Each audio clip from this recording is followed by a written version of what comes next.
By spring you will birth our son, the mountain man declared to the barren girl as she lay shivering in the snow, thrown from a freight wagon like a burden too heavy to carry. Folks would have left her to freeze, but he lifted her into his arms, built a fire, and made a promise that sounded impossible. She didn't know him, didn't trust him, but he spoke with a quiet certainty, as if the child in her belly was already part of his soul. What she didn't yet understand was that the baby carried a legal claim to land more valuable than gold, a claim powerful men would kill to erase. Now, as the thaw creeps down the mountain and her belly tightens with birth pains, she must face the man who shamed her before he buries the truth for good. When spring comes, will she bring new life or be silenced forever? Hello, my dear friend. This is Jasper Ashwood, your narrator of Mountain Tales. Before we start, make sure you subscribe and drop a comment below telling me where you're tuning in from. A big hug to you all, and I hope you enjoy the story. The heavy wagon wheels crunched to a stop in the deep snow, jolting Magnolia Crane awake. Through blurry eyes, she peered out from beneath her thin woolen shawl at the white world beyond. Fat snowflakes swirled down from an iron-grey sky, already coating the rough mountain trail ahead. "End of the line for you, girl!" the trader barked from his perch on the wagon seat. His weathered face twisted into a sneer as he looked down at her huddled form. "Your pa paid me to drop you near the trapper shack, not play nursemaid." "Please," Magnolia whispered, one hand protectively cradling her swollen belly beneath her threadbare coat. "The storm's getting worse. Couldn't we wait?" "Ain't my problem." The trader grabbed her small leather satchel and tossed it onto the snowy ground. "Out you go. Got deliveries to make before dark." Magnolia's legs trembled as she climbed down from the wagon bed. The icy wind cut through her clothes like knives, and black spots danced at the edges of her vision. She hadn't eaten since yesterday morning when her father had thrust a cold biscuit at her before ordering her onto the trader wagon. "But where is the shack?" she asked, her teeth chattering. "I don't see any." The crack of the trader's whip cut off her words. The wagon lurched forward, leaving her alone on the mountain trail. Magnolia tried to take a step, but her legs gave way beneath her.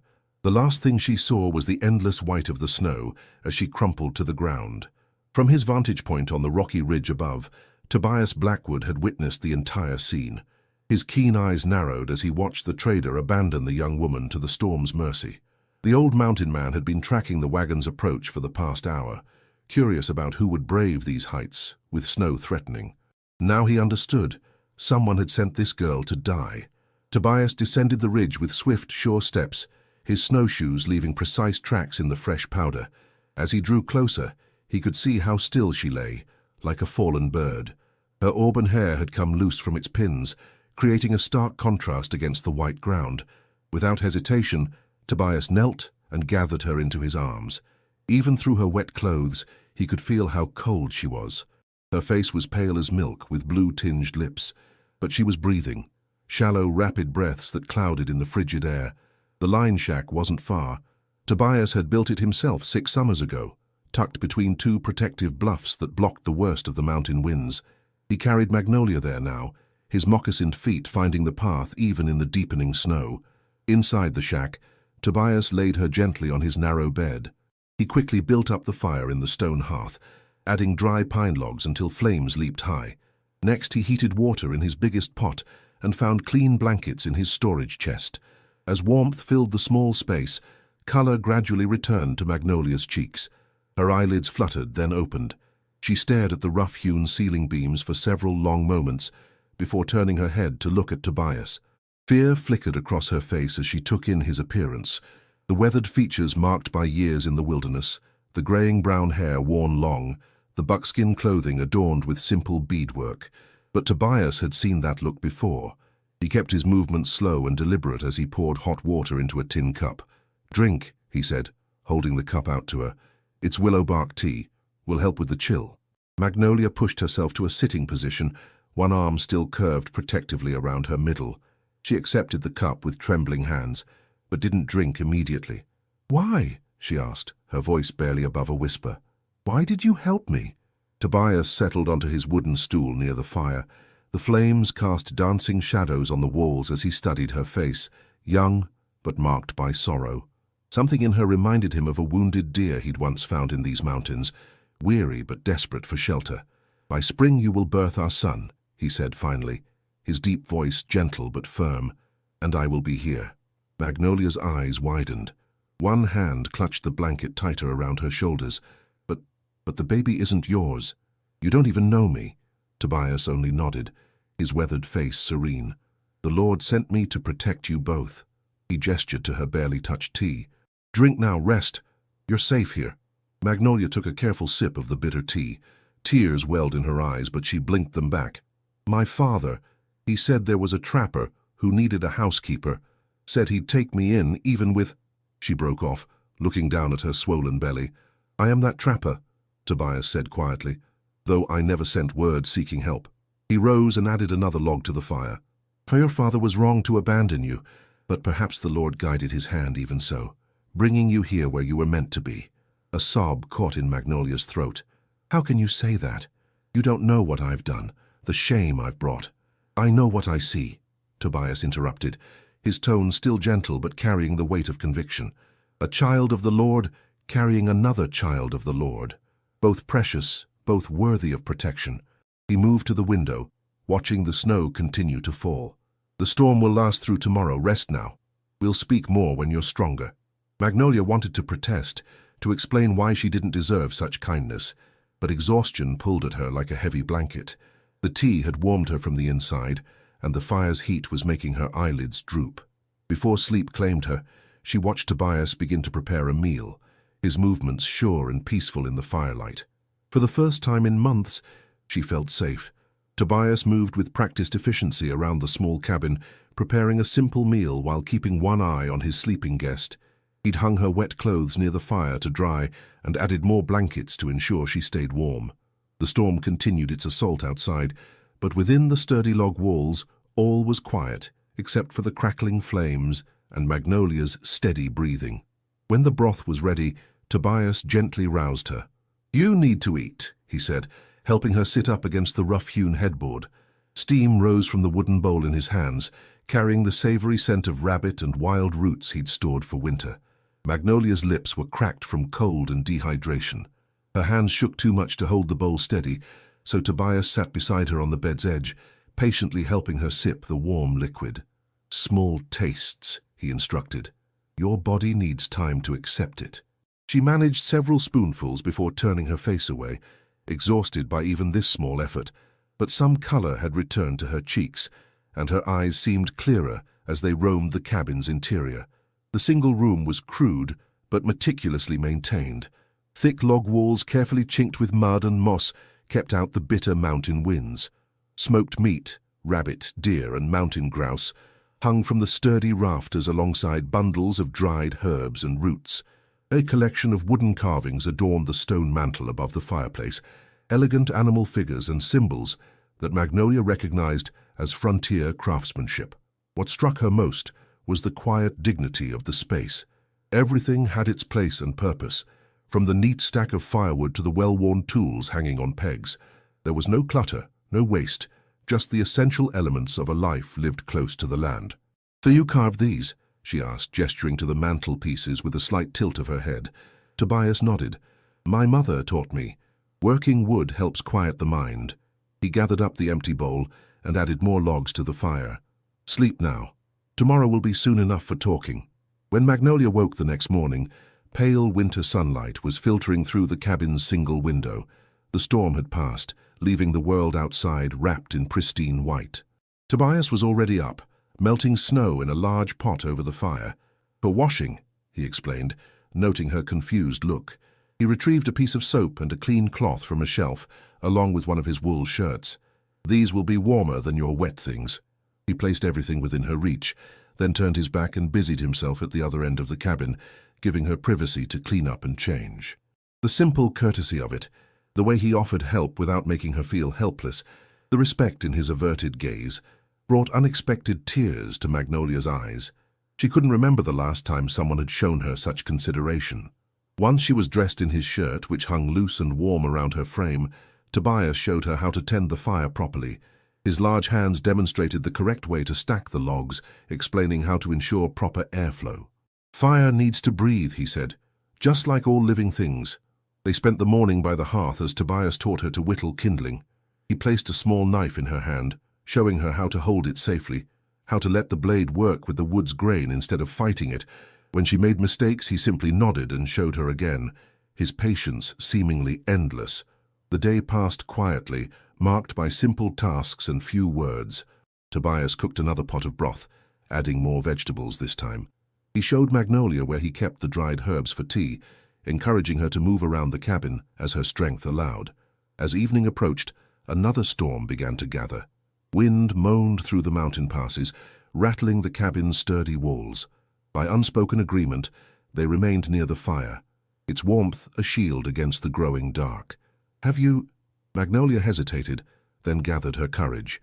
"Have you ever been married?" Tobias was silent for a long moment, his hands continuing their steady work on a piece of wood. "No," he finally answered. "Never found the right time or person." He set aside his carving and gazed into the flames. "My mother died from fever when I was 17. Father was killed defending settlers the same year." Magnolia wrapped her arms around herself, feeling the baby shift within her. "Is that why you came to these mountains? To be alone?" "Came to escape the noise of men," Tobias said, his deep voice barely audible above the howling wind. "Too much arguing over land and gold. Too many broken promises." He gestured to the window where snow was beginning to collect. "Up here I hear only God in the wind. They speak clearer than any man's laws or treaties." Tears welled in Magnolia's eyes as she stared down at her hands. "I've never been good at anything," she whispered. "My father always said so. Too slow, too clumsy, too—" She swallowed hard. "Too much." Tobias turned to look at her directly, his weathered face grave in the firelight. "You're still alive," he said simply. "That's proof you're strong." Magnolia blinked at him in surprise. No one had ever suggested she possessed strength of any kind. But as she met Tobias's steady gaze, she saw no mockery there, no hidden agenda, only quiet conviction. The wind continued its wild song outside, but within the cabin's walls something shifted. For the first time in her life, Magnolia felt the faintest stirring of hope. Not because Tobias had promised to protect her, but because he looked at her and saw something worthy of protection. Here was a man who asked nothing of her, demanded no explanations or apologies for her condition. He simply offered what he had: shelter, food, knowledge, with a dignity that made receiving his help feel like participating in something sacred rather than accepting charity. As the evening deepened into night, they remained by the fire, sharing its warmth and companionable silence. Tobias returned to his carving, and Magnolia practiced with the kindling, each small success building her confidence. The baby moved within her, active in the quiet hour, and for once she didn't try to hide it or feel ashamed. In this space, with this quiet man who spoke to God through wind and wood, she began to feel that perhaps there was room in the world for her after all. The next 4 days passed in a gentle rhythm, as the fierce mountain storm gradually loosened its grip. The constant howl of wind softened to whispers, and brief patches of pale sunlight began to pierce the heavy clouds. Inside Tobias's cabin, a different kind of thaw was taking place. Tobias proved to be a patient teacher, showing Magnolia the simple but vital skills needed for mountain survival. One morning, as she complained of swollen ankles, he gathered dried roots from his stores and demonstrated how to prepare a healing tea. "Watch careful now," he instructed, crushing the woody pieces between his weathered hands. "Too much makes it bitter. Too little won't help the swelling." He showed her how to measure the roots against her palm, then add them to water that was hot but not quite boiling. Magnolia inhaled the earthy steam rising from her cup. "It smells like the earth after rain." Tobias nodded, pleased. Good medicine often does. Later that same day, he took her outside to teach her about setting rabbit snares. The snow had formed a thick crust, making walking difficult for Magnolia. She struggled to keep her balance, one hand always protective over her swollen belly. "Like this," Tobias demonstrated, his skilled hands working the wire with practiced ease. "The rabbit follows these tracks here. See, we set the snare at chest height." When Magnolia's cold fingers fumbled with the wire, dropping it twice, Tobias simply picked it up and handed it back without comment. No scolding, no signs of impatience, just quiet encouragement through example. In the evenings they sat beside the crackling fire as Tobias taught her to work with soapstone. He placed a small piece in her hands, showing her how to feel its weight and texture. "The stone will tell you what it wants to be," he explained, demonstrating the proper grip on a carving knife. Don't force it, listen with your hands. Magnolia frowned at the shapeless rock in her palm. I don't know if I can do this, she admitted. I've never been good with my hands, always too clumsy. Tobias set down his own work and turned to face her. Let me tell you something, he said, holding up his right hand. For the first time, Magnolia noticed that 2 fingers were missing. The ring and little finger ended at the second knuckle. Lost these to frostbite my 3rd winter up here, he said, flexing the shortened fingers in remembrance. Bad storm. Worse than the one that brought you. Thought I'd die for sure. He picked up his carving knife again. But I didn't. Come spring, I built this cabin with 8 fingers instead of 10. Every log, every nail wasn't easy. Wasn't pretty at first. But I learned new ways to hold things. New ways to work. Sometimes our limits teach us better ways to live, he concluded simply. The next morning, Tobias suggested a short walk to help with Magnolia's circulation. The day was clear and cold, the snow-covered landscape glinting like diamond dust. They made their way slowly along a packed trail, Tobias slightly ahead, breaking trail where needed. Without warning, Magnolia's foot hit a patch of ice hidden beneath the snow. She pitched forward with a cry of fear, her arms flying out instinctively. But before she could fall, Tobias was there, his strong hands catching her, protecting her rounded belly from impact. The near miss left Magnolia shaking. Tears sprang to her eyes as the reality of how close she'd come to harming her unborn child hit her. Tobias guided her to sit on a fallen log, then knelt in the snow before her. To her surprise, he began to speak in a language she didn't understand, old mountain dialect flowing soft and melodic in the crisp mountain air.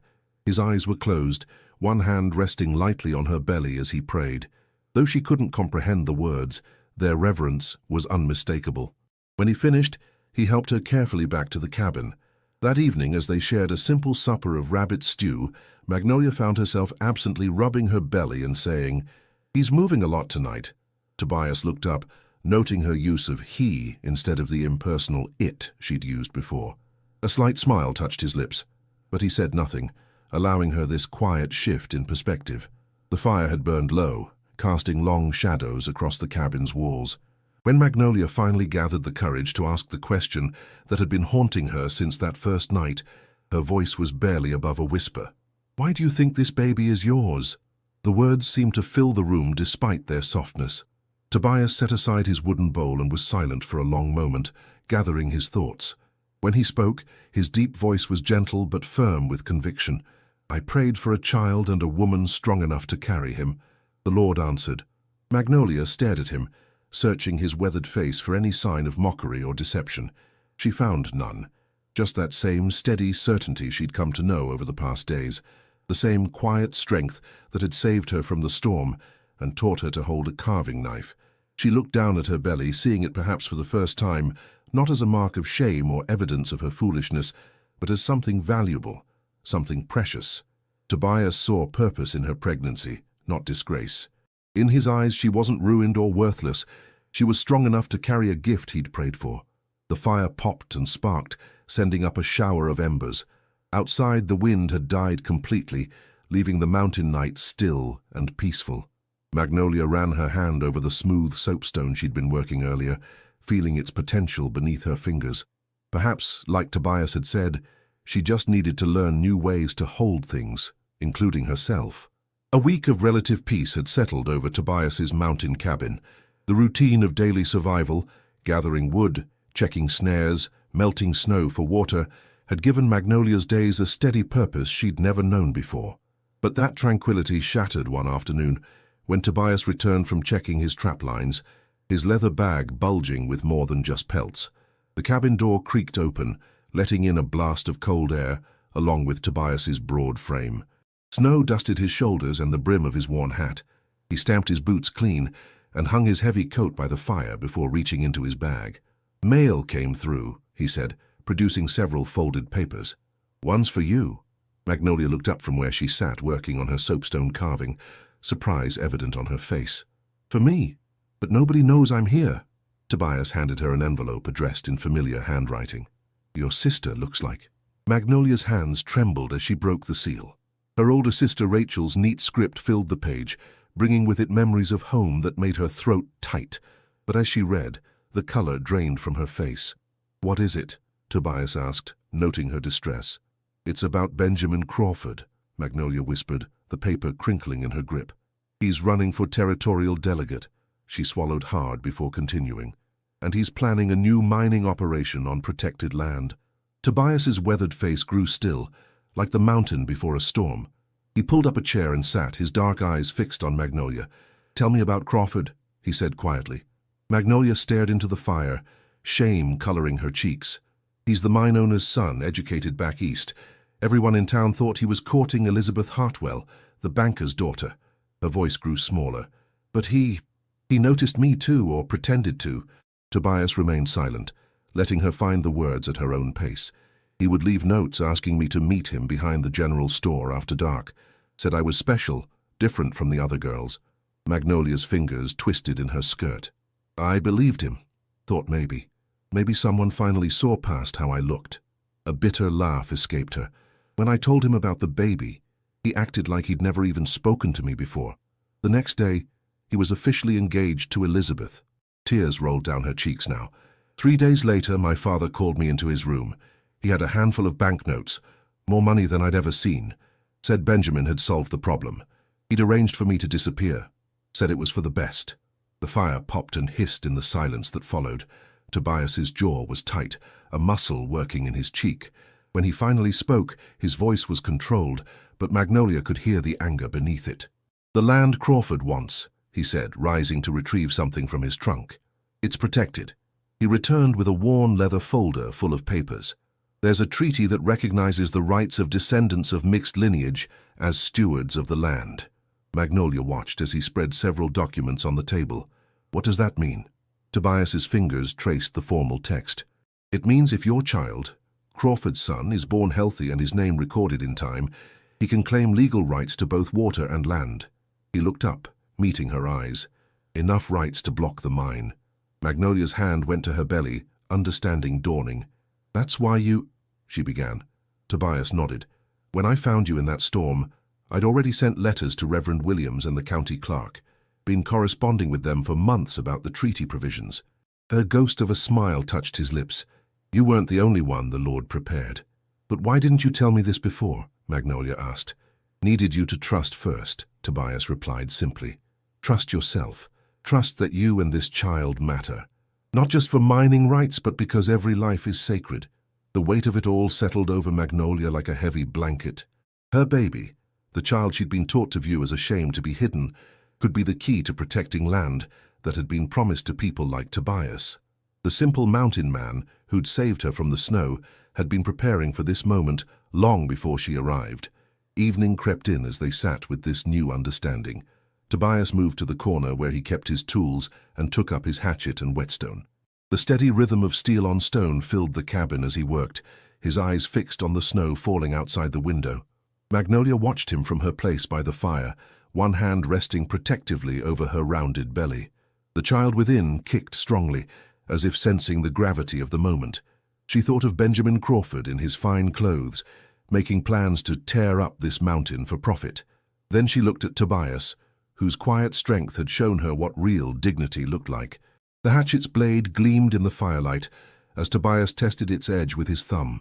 The sound of the whetstone resumed, steady and sure, like a promise being made to the falling snow.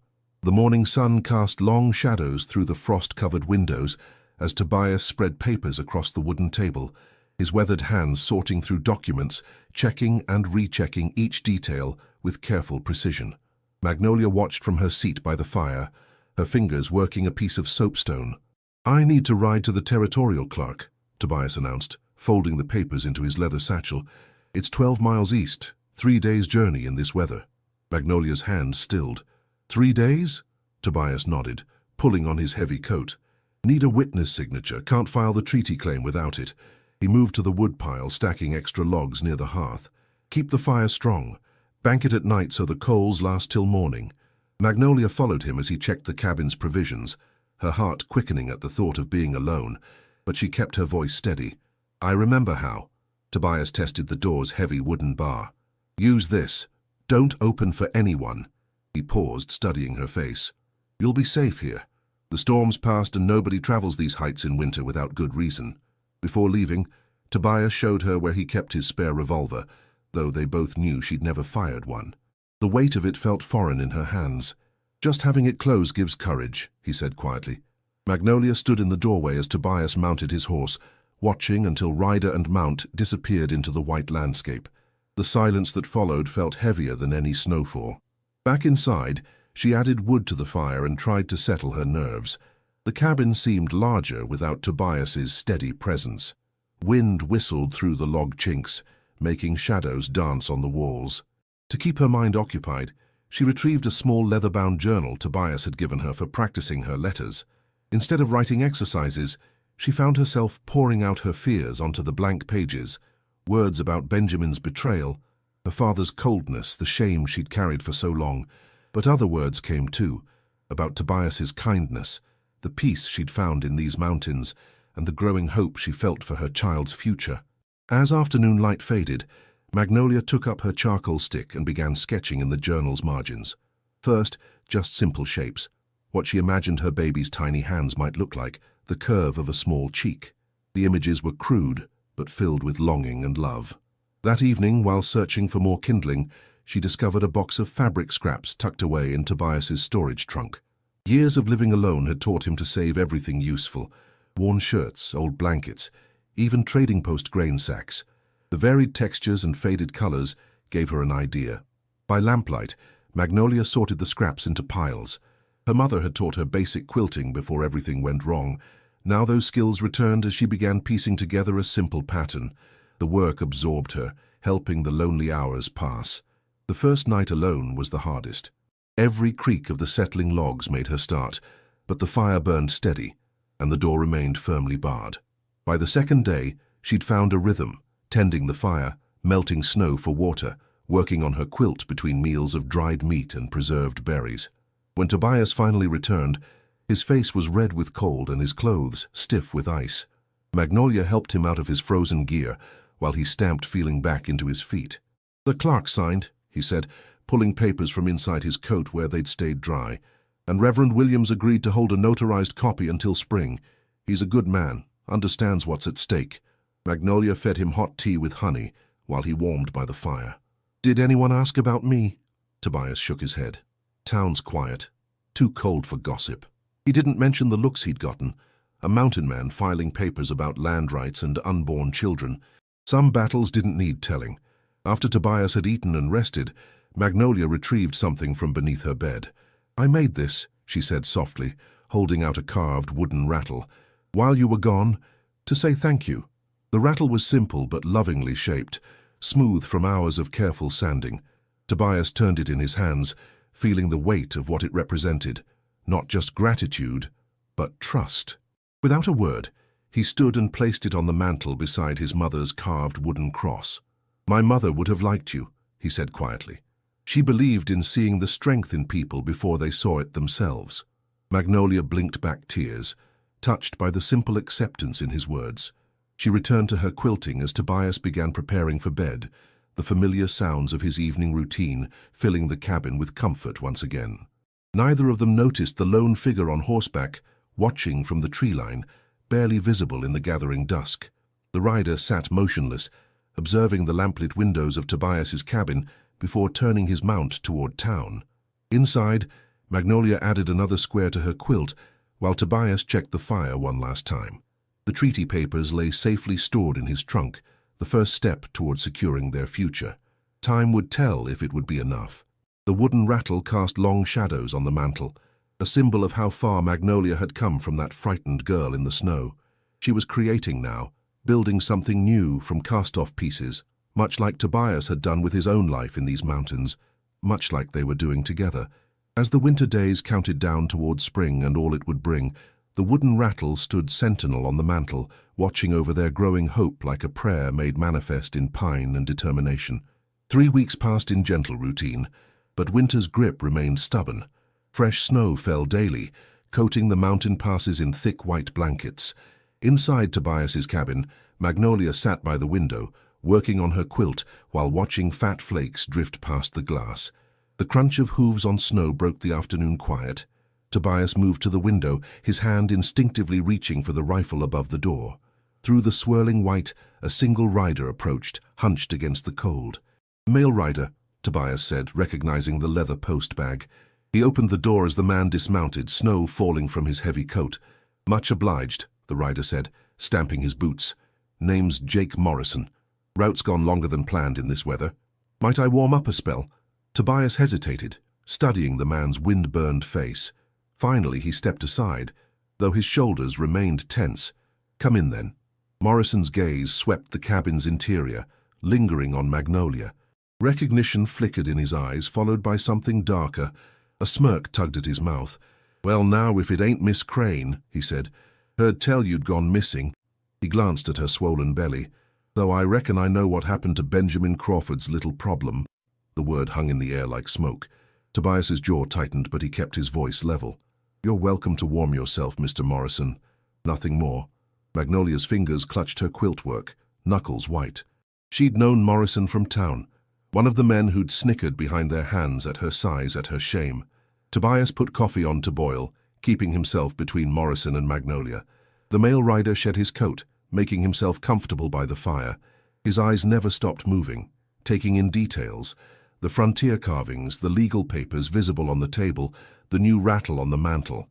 "Mighty domestic setup you got here," Morrison commented, accepting a tin cup of coffee. "Wouldn't have expected it from a mountain hermit." Tobias ignored the jab, serving a simple supper of beans and cornbread. They ate in tense silence, broken only by the wind's moan and the scrape of spoons against tin. As Morrison finished his meal, he reached for his coat with exaggerated care. A folded paper slipped from the pocket, landing near the hearth.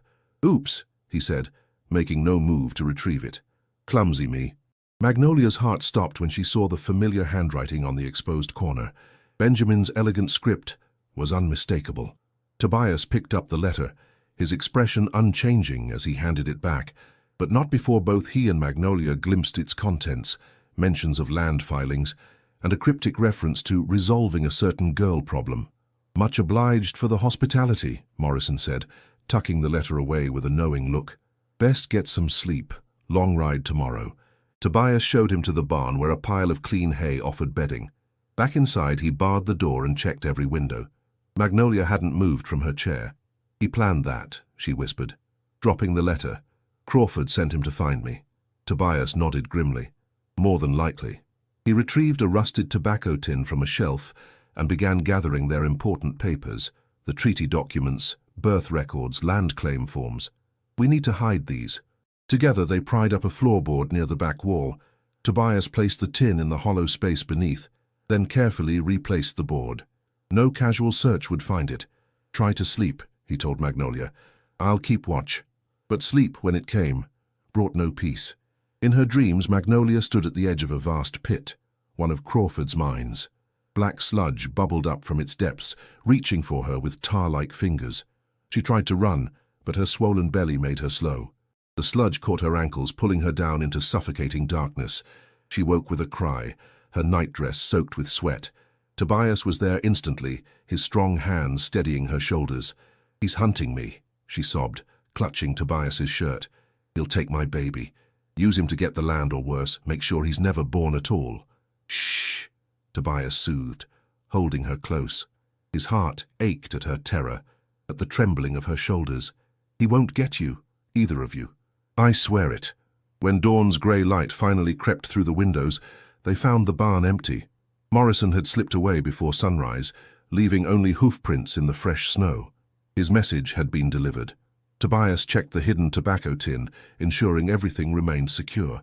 Magnolia stood at the window, one hand pressed to her belly, watching the horizon where Morrison had vanished. Their sanctuary felt different now. The warm safety of the cabin had been pierced by the outside world's cruel intentions. Every shadow held threat. Every distant sound brought tension. "What do we do?" Magnolia asked, her voice small but steady. Tobias joined her at the window, his weathered face set with determination. "We protect what's ours," he said simply. "The baby, the land, each other." He touched the wooden rattle on the mantel, symbol of their growing family.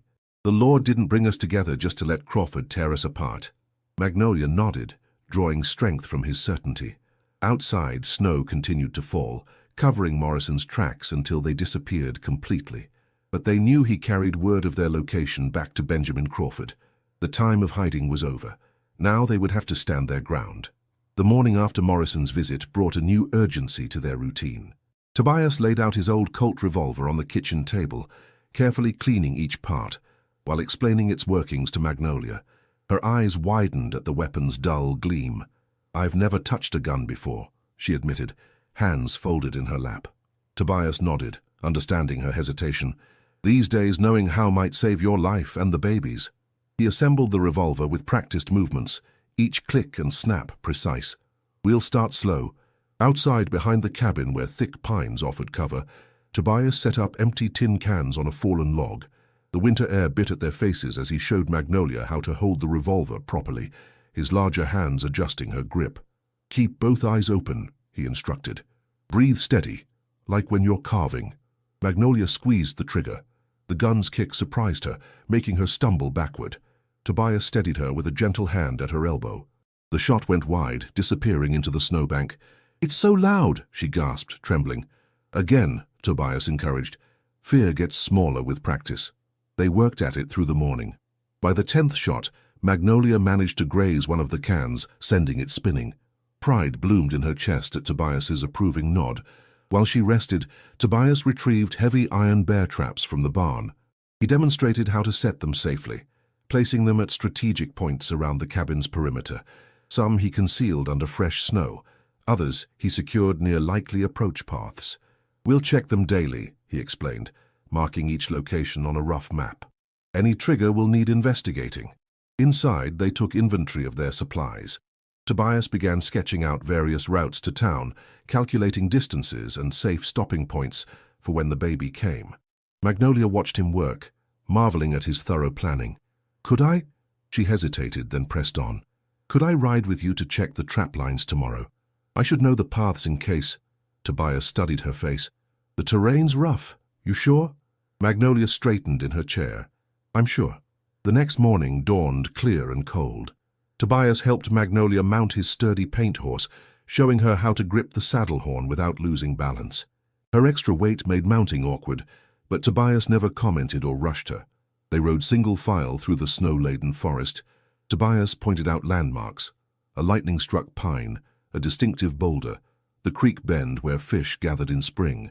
Magnolia memorized each one, slowly building a mental map of their sanctuary. Near midday, they approached a small clearing. Tobias dismounted, helping Magnolia down. A gentle rise crowned the space, marked by weathered stones and faded ribbons tied to branches. Prayer bundles, old but carefully maintained, swayed in the winter breeze. Tobias removed his hat, his breath visible in the cold air. Magnolia realized this was no ordinary marker. This was a grave. "My mother," Tobias said quietly, kneeling beside the mound. "She taught me both medicines, the frontier herbs and our family's old ways." He touched one of the stones. "She would have liked you." Magnolia stood respectfully back as Tobias spoke soft words in the old mountain dialect, his deep voice carrying on the wind. She thought of her own mother, who had turned away when her shame became visible, and felt tears freeze on her cheeks. When Tobias finished his prayer, they checked the remaining trap lines in comfortable silence. The sun was setting as they returned to the cabin, the horses' hooves crunching through fresh powder. That evening, after a simple supper of venison stew, they sat before the fire. The familiar crack and pop of burning wood filled the air. Magnolia watched Tobias carve a new piece of wood, a small cradle board, she realized, for the baby. Emotion welled up inside her, sudden and overwhelming. Everything this man had done, protecting her, teaching her, preparing for her child as if it were his own, struck her anew. Without overthinking, she reached across the space between them and took his hand. Tobias looked up, surprised, but not pulling away. His palm was rough against hers, marked by years of work and weather. "Thank you," she whispered, meaning far more than just the day's ride. Tobias brought her hand to his lips, pressing a single gentle kiss to her knuckles. "I am honored," he said simply, echoing his words from that first night in the snow. Magnolia tightened her grip on his fingers. "I've never been treated like I was worth waiting for," she said, voice thick with emotion. "Until now." Tobias's eyes met hers, dark and deep as mountain pools. He didn't speak, didn't need to. Instead, he kept hold of her hand as they watched the fire together. Outside, the constant mountain wind gradually stilled, as if nature itself was acknowledging this quiet moment of connection. They sat that way for a long time, hands clasped, hearts full.